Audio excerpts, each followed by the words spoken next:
Bonjour à tous! La prochaine pleine lune aura lieu ce vendredi 19 novembre 2021 à 9h59 du matin. Lors de cette pleine lune, la lune sera dans le signe du Taureau, tandis que le soleil sera dans le signe complémentaire au Taureau, c'est-à-dire le Scorpion.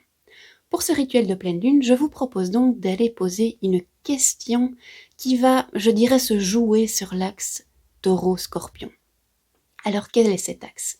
Il y a beaucoup de choses à dire sur le Taureau, il y a beaucoup de choses à dire sur le Scorpion. Ici, j'ai retenu, on va dire, une particularité. La complémentarité entre le Taureau et le Scorpion se joue au niveau du confort, de la sécurité et de l'aventure. Alors en effet, le Taureau, il est plutôt attaché aux valeurs, je dirais ancestrales, ou même aux valeurs sûres, les valeurs qui ont déjà prouvé qu'elles fonctionnaient depuis longtemps. Et il est aussi super doué pour partir à la recherche de son confort. Il est super doué pour faire plaisir à ses 5 sens. Mais du coup, si on pousse un peu à l'extrême, il peut être un peu trop plan-plan, quoi.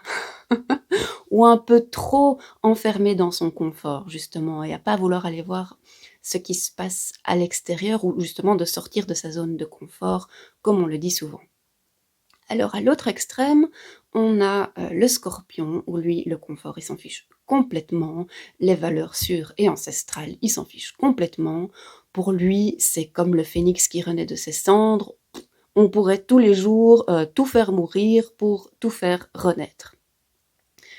Le Scorpion, lui, il n'a pas du tout peur de partir à l'aventure, justement. Et c'est pour ça que la question que je vous propose de poser lors de cette pleine lune, parce que la pleine lune est quand même en Taureau, donc on va aller demander à la pleine lune comment faire pour nourrir notre sentiment de confort et de sécurité tout en gardant notre esprit d'aventure ou sans perdre notre esprit d'aventure. Comme ça, on est vraiment dans l'axe, on pose en même temps des questions au Taureau, en même temps des questions au Scorpion. Ça, c'est une question générale. Maintenant, si vous avez un sujet particulier qui vous turlupine pour le moment, vous pouvez aller demander, tiens, sur ce sujet-là, est-ce que je devrais prendre plus de risques et suivre le Scorpion, ou au contraire, sur ce sujet-là, est-ce qu'il est plutôt temps, ou est-ce que c'est plutôt le moment de faire confiance aux valeurs sûres qui ont déjà fait leurs preuves, et donc est-ce que je dois plutôt utiliser la médecine du Taureau, ou est-ce que je dois plutôt utiliser la médecine du Scorpion? Mais ça, c'est